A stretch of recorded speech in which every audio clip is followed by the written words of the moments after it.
There are a total of 6 chapters in Part 1, the common preliminaries of the text. We are now covering Chapter 3 on the defects of samsara. We have completed the general introduction. Now let's proceed to the detailed explanations. The particular sufferings experienced by the beings of the 6 realms. The 18 hells. There are various descriptions of hell in the sutras and shastras.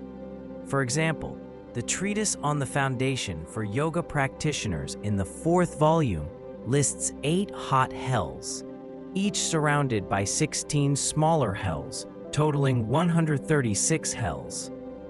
The Dirghagama also states that each of the 8 hot hells is connected to 16 smaller hells, including the hell of black sand, the hell of wolves, the hell of pus and blood, and others.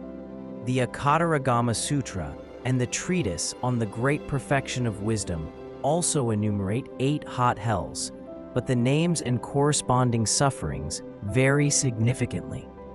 The descriptions of most hells are quite similar across texts of Tibetan Buddhism, but the accounts of journeys to hell by some revered masters of Chinese Buddhism differ in terms of names and associated sufferings. Regarding this discrepancy, the great Jigme Phuntsuk Rinpoche stated, "Actually, hells are projections of beings' minds. Since beings' minds vary greatly, hells differ correspondingly. Therefore, the classification of hells is not limited to just the 8 hot and 8 cold ones. Thus, it is important to understand that different descriptions of hell in various scriptures correspond to the karmic consequences of different beings. Here, we are simply providing a general overview of the sufferings in hell. The 8 hot hells. What are the characteristics of the 8 hot hells? According to the Treasury of Abhidharma and the treatise on the foundation for yoga practitioners, these 8 hells are stacked vertically, like the floors of a building, beginning with the reviving hell at the top and descending to the hell of ultimate torment at the very bottom. In each hell, the ground and surrounding area resemble the scorching white-hot iron of a blacksmith's forge. There's absolutely no safe place to step. Everywhere is an unbearably hot expanse of blazing flames. Unlike on Earth, where the ground does not burn even at very high temperatures, there is no comfortable place to stay in the hells. Regarding hells, I hope you will first acknowledge that the Buddha's Vajra words are free from deception. Otherwise, it may be difficult for you to believe in the lifespans of hell beings and the extent of their suffering. Ordinary people often have doubts about things we cannot directly see or experience. In such cases, we must rely on scriptural authority, trusting that the Vajra words of the Buddha and the Sublime Masters are absolutely reliable.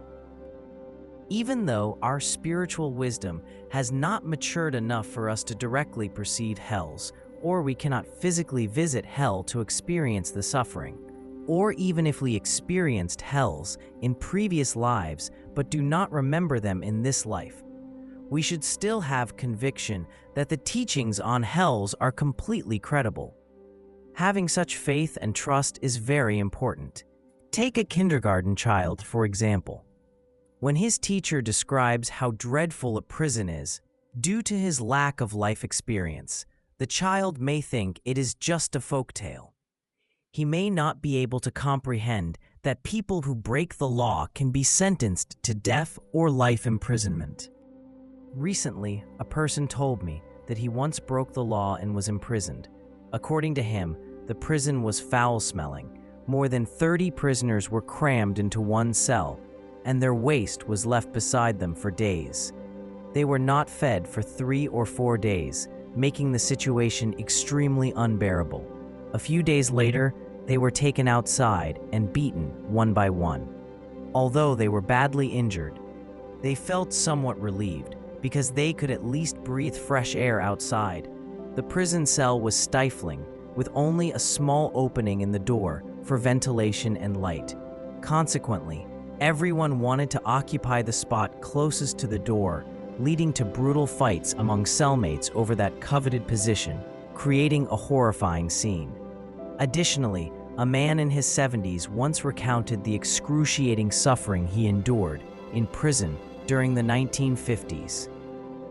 When a child grows up, he breaks the law and is imprisoned. Then he realizes, oh, so what my teacher told me is true.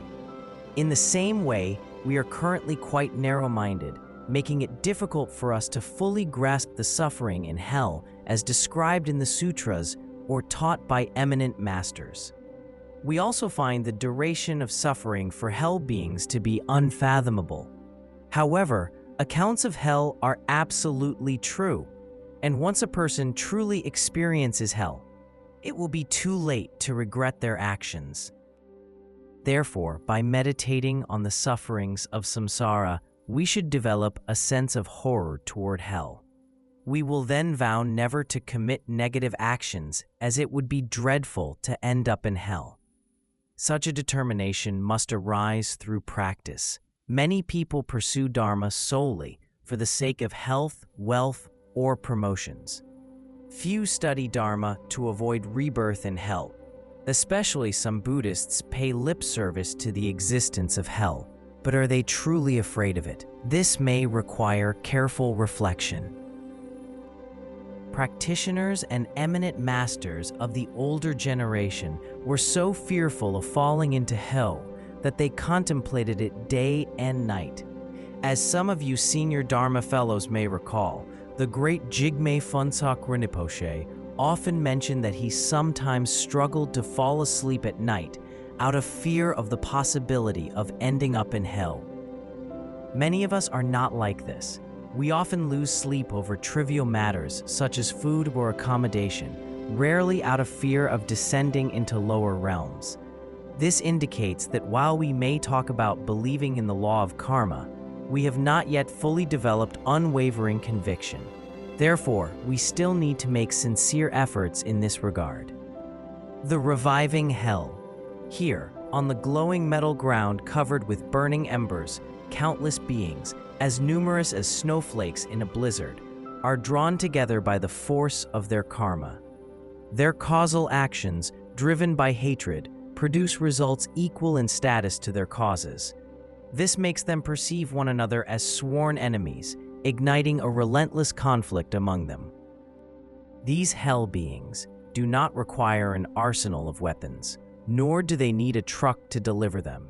As mentioned in The Way of the Bodhisattva, they can manifest weapons in their hands simply by thinking about them, brought forth by the power of their karma.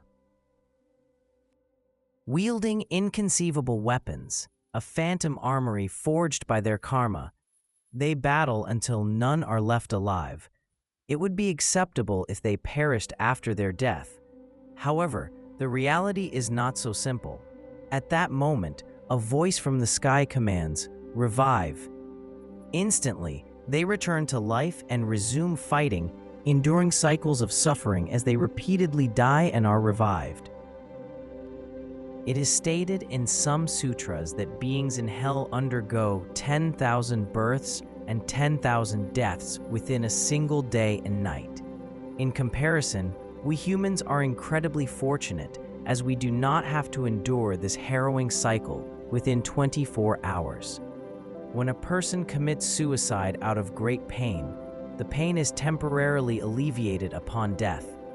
However, due to their karmic force, beings in hell are immediately revived after death and continue to experience unending suffering.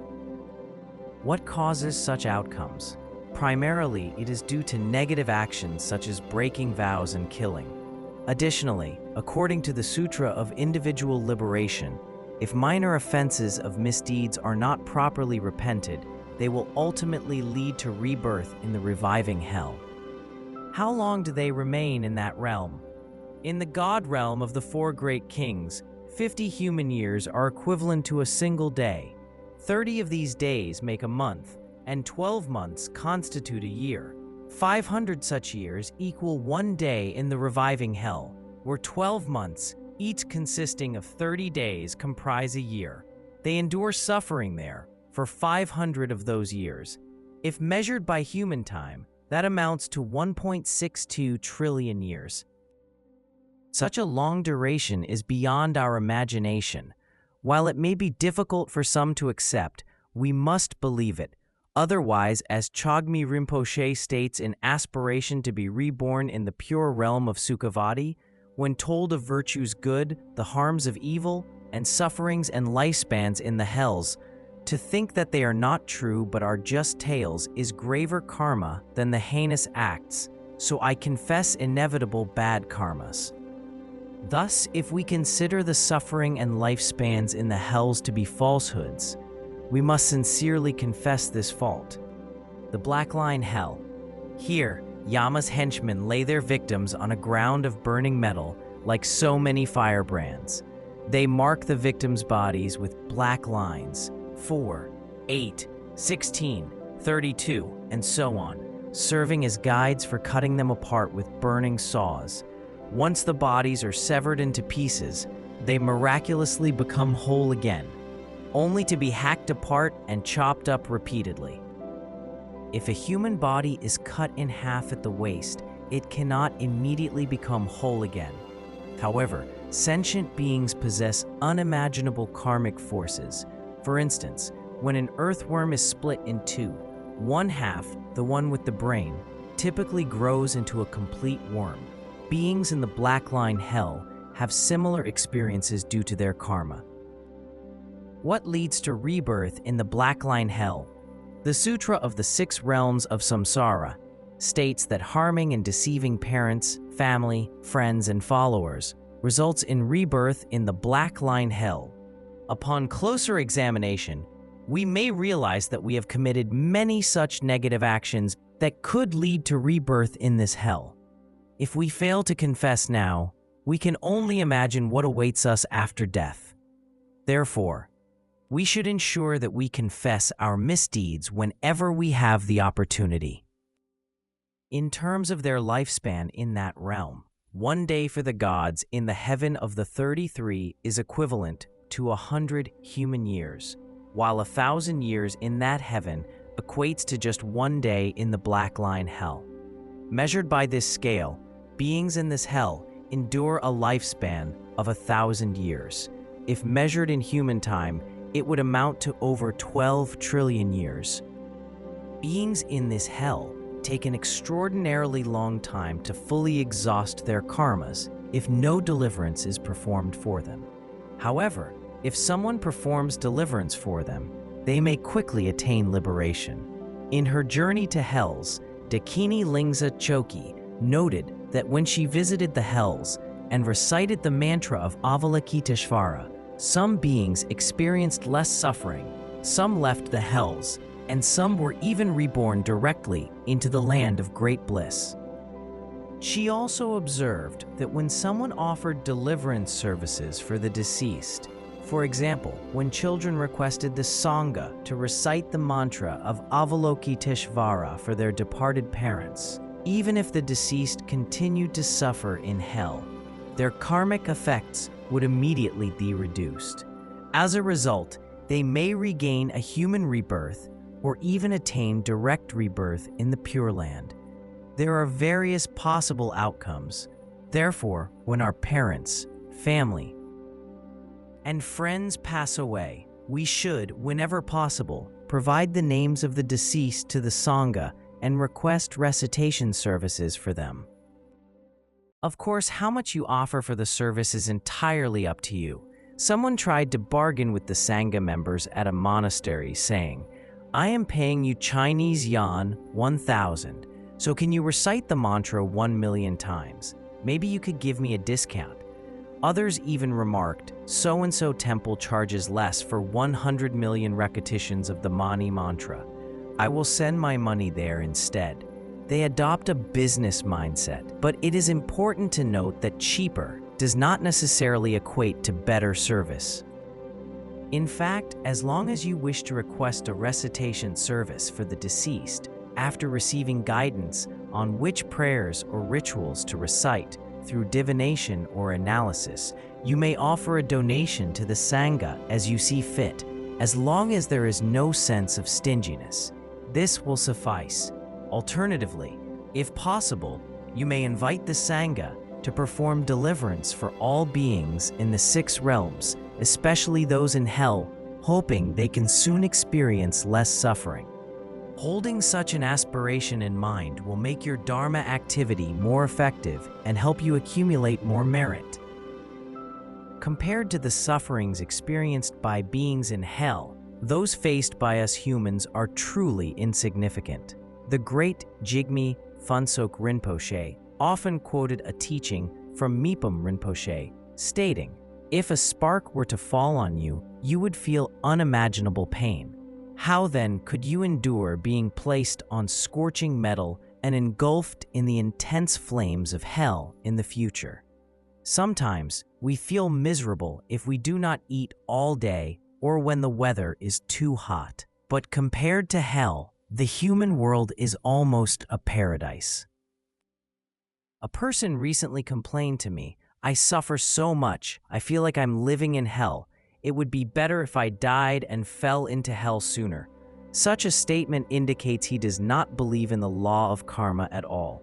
In fact, no matter how tortured we feel in this human world, the pain experienced by humans is absolutely not a fraction of the smallest pain in the hell realm.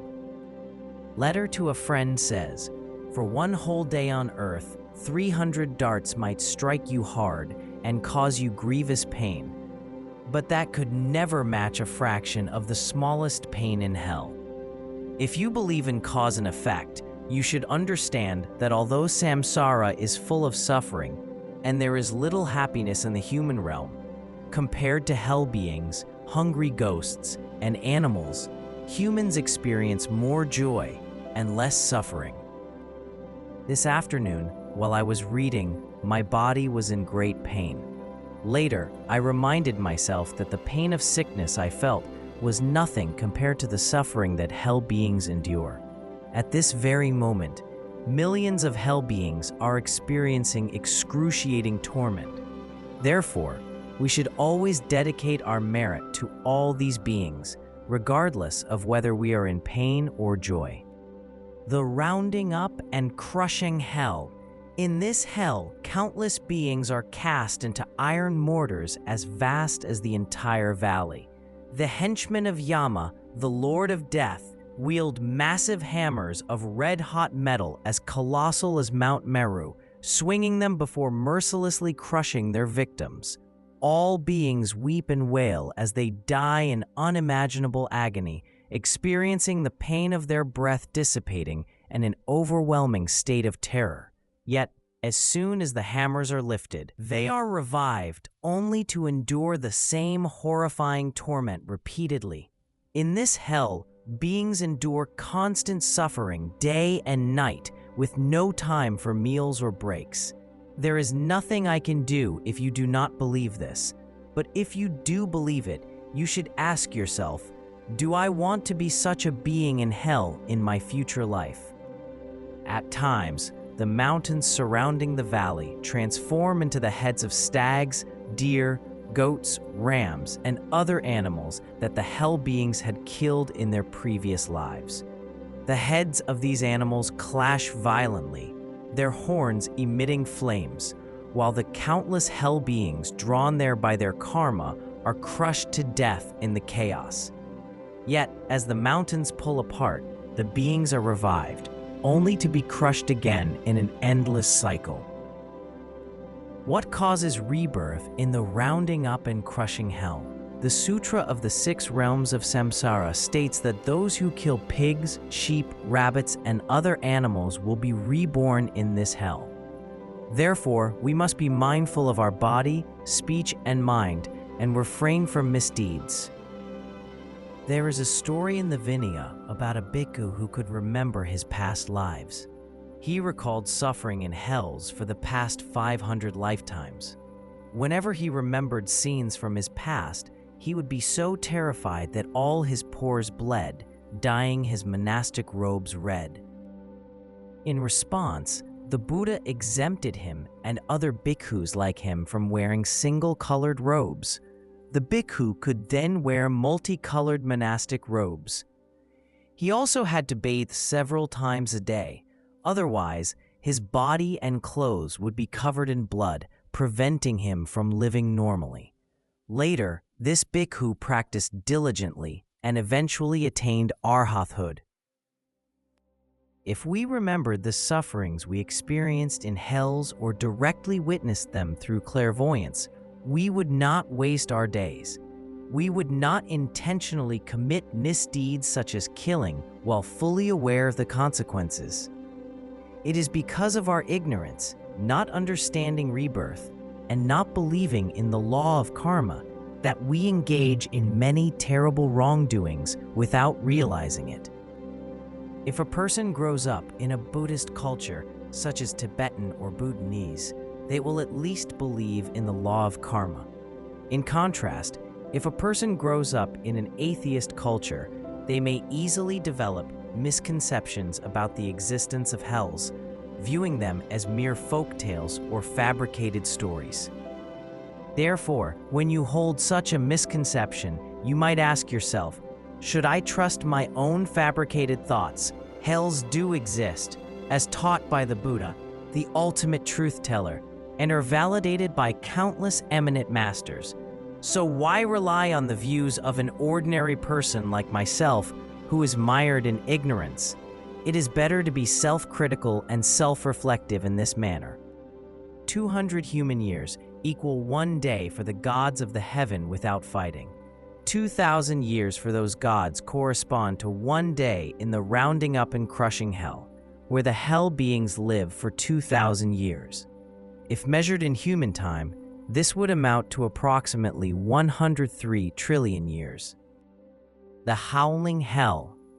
Beings in this hell endure torment as they are trapped inside buildings of blazing, red-hot metal with no way out.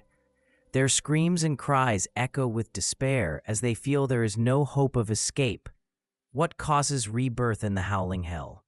According to the Sutra of the 6 Realms of Samsara, engaging in negative actions, speech, and thoughts, particularly sowing discord to openly or secretly separate others, results in being reborn in this hell.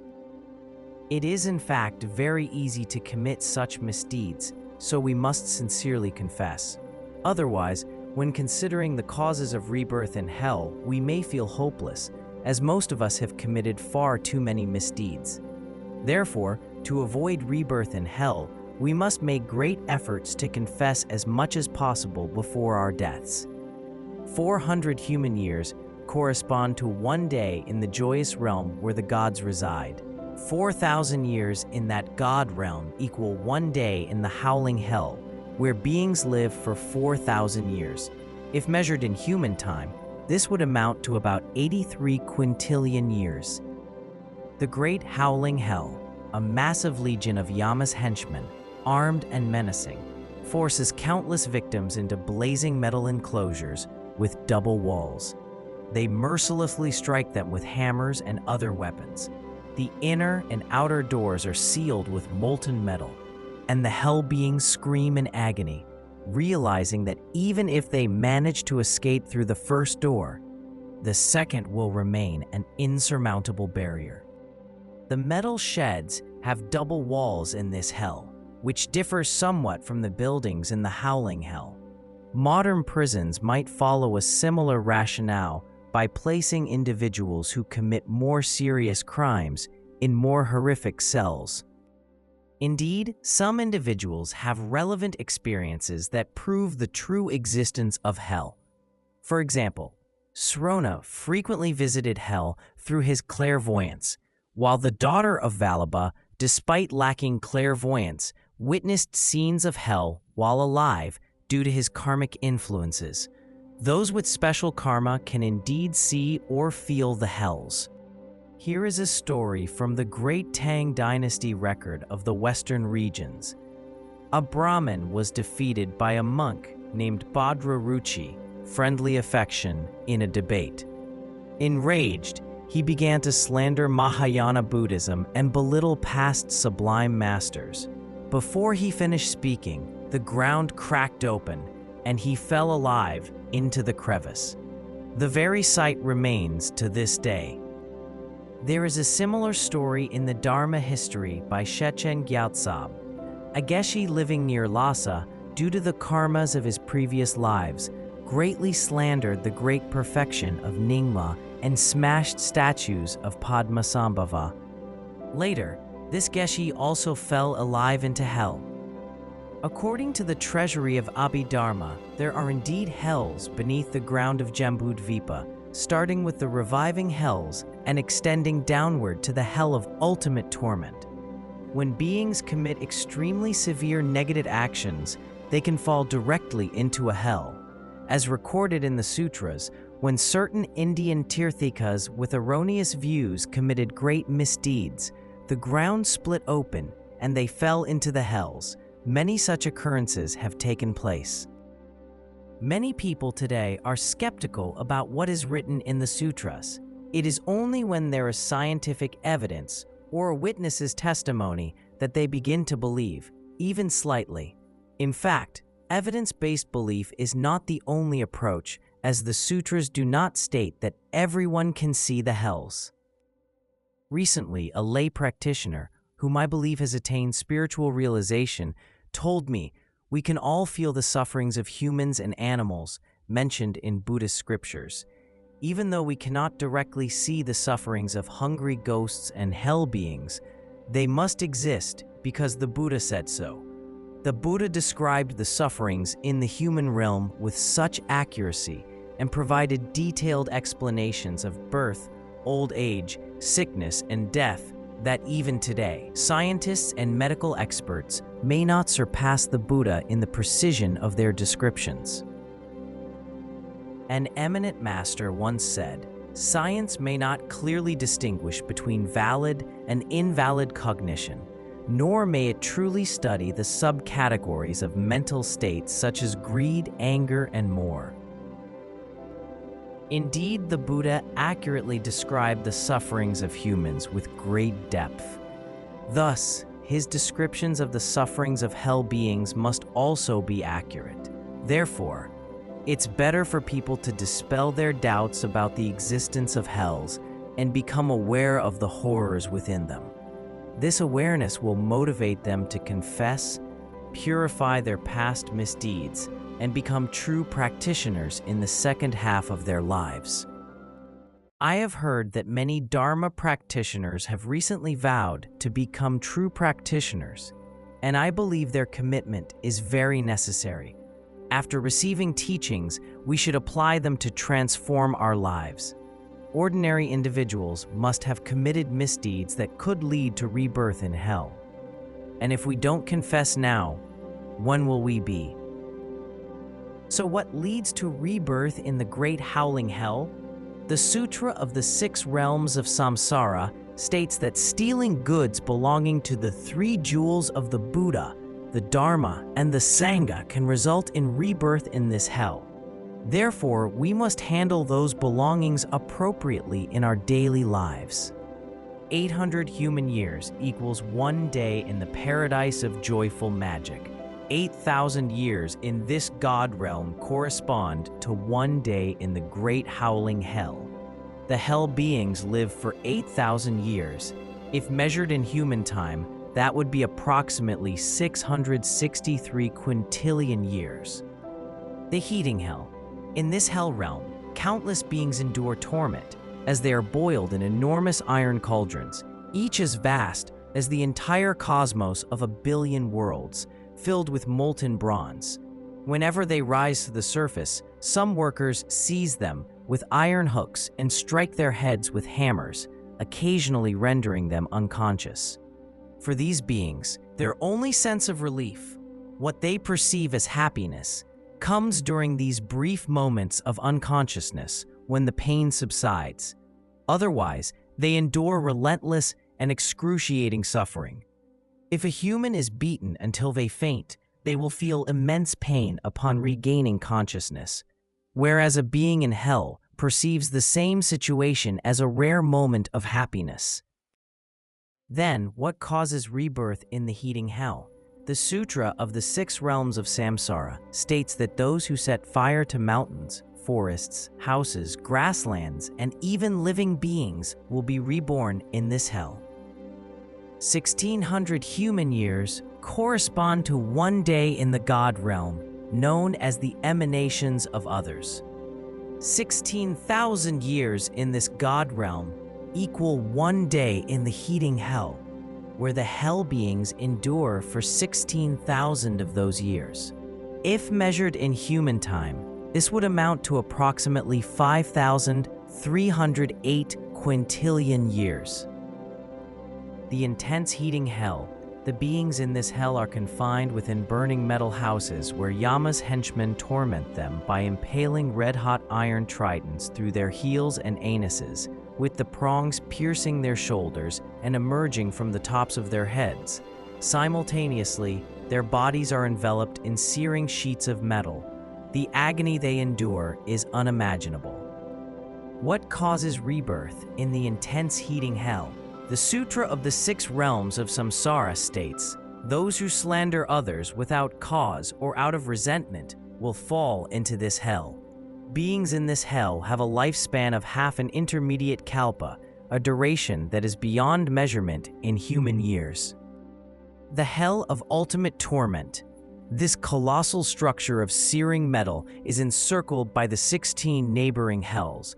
Within it, Yama's henchmen hurl countless beings into the heart of a mountain made of molten iron, glowing like burning embers. Using bellows crafted from tiger and leopard skin, they intensify the flames until the victims' bodies and the fire become completely indistinguishable. In ancient times, Tibetans used bellows to stoke fires. I am not sure whether bellows are also mentioned in sutras or shastras. Here, Patrul Rinpoche describes the situation in this hell, likely by comparing it to Tibetans making fires. As Gendun Chapel said, all phenomena in hell are subject to the being's own karma. For example, if a being was Chinese before being reborn in hell, Yama's henchmen may threaten and scare them in Chinese. If the being belonged to a specific ethnic group, then communication will be in the language of that group. If the being was an animal, then communication will take on an animal form. The same concept applies to the appearances of Buddhas and Bodhisattvas. Since Buddha Shakyamuni was born in India, the adornments of his Sambhogakaya form reflect the attire of an Indian king. Had the Buddha been born as a Chinese or a Tibetan, the adornments would have been in the local attire. Therefore, Yama's henchmen, as well as Buddhas and Bodhisattvas, have different appearances in front of different beings. The suffering of these hell beings is immense. Beyond their cries of anguish, there is no sign of tangible bodies. They yearn endlessly to escape, but freedom remains out of reach. Occasionally, a brief opening in the fire gives them hope of escape, but they are struck down by workers wielding spears, clubs, hammers, and other weapons. They must endure all the torments of the 7 preceding hells, including having molten bronze poured into their mouths. As stated in Nagarjuna's letter to a friend, of all the forms of happiness there are, the Lord is bliss where cravings fully spent. So too, of all the misery there is, the pain and torment unsurpassed is worst. It is called the hell of ultimate torment because no suffering elsewhere could surpass its severity. There are also other explanations.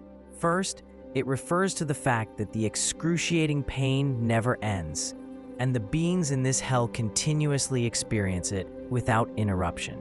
Second, those who have committed the corresponding misdeeds will fall directly into this hell without passing through an intermediate stage. The lifespan of beings in this hell spans an entire intermediate kalpa. It is the hell designated for those who've committed the 5 crimes with immediate retribution, as well as for tantric practitioners who harbor negative views toward the Vajra master. No other actions can lead to rebirth here.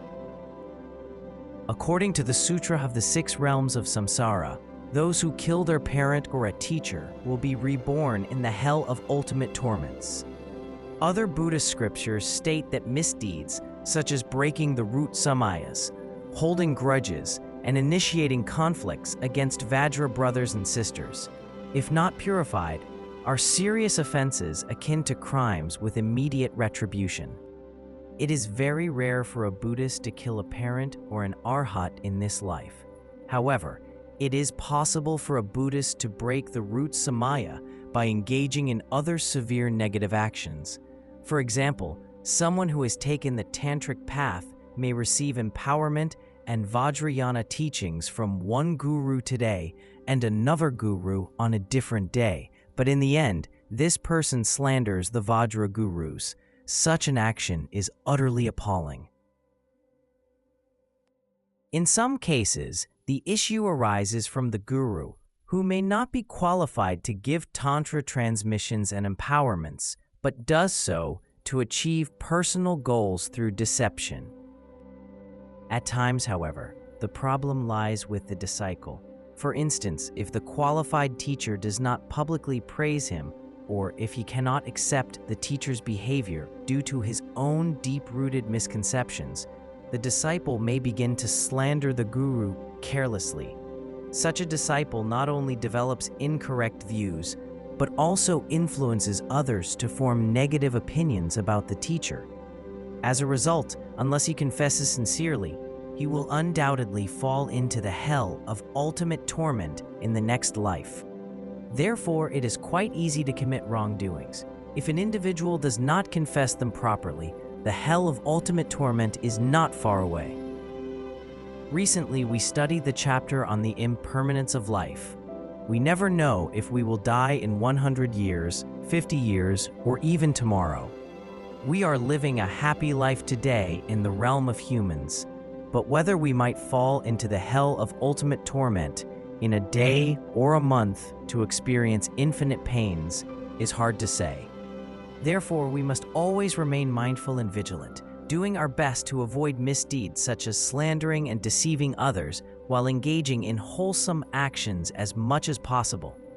Meanwhile, for the rest of this life, we should diligently recite the Vajrasattva mantra and confess all our misdeeds, whether we remember them or not, in the presence of Vajrasattva and other Buddhas or Bodhisattvas whom we visualize. Otherwise, we can easily fall into hell if the seeds of our negative karma are not destroyed. Therefore, when meditating on the defects of samsara, we must have complete conviction in the corresponding teachings. With this conviction, we will establish a solid foundation through preliminary practices, making it more promising as we proceed to the practice of tantric pith instructions. Otherwise, even if we claim to have attained realization of the great perfection, if we have not purified the negative karma stored in our alaya, the all-ground consciousness, then at the moment of death, we may directly fall into the hell realm without even having the time to apply the pith instructions of the great perfection for liberation. Isn't that self-defeating? Therefore, each of us must be very careful about this issue.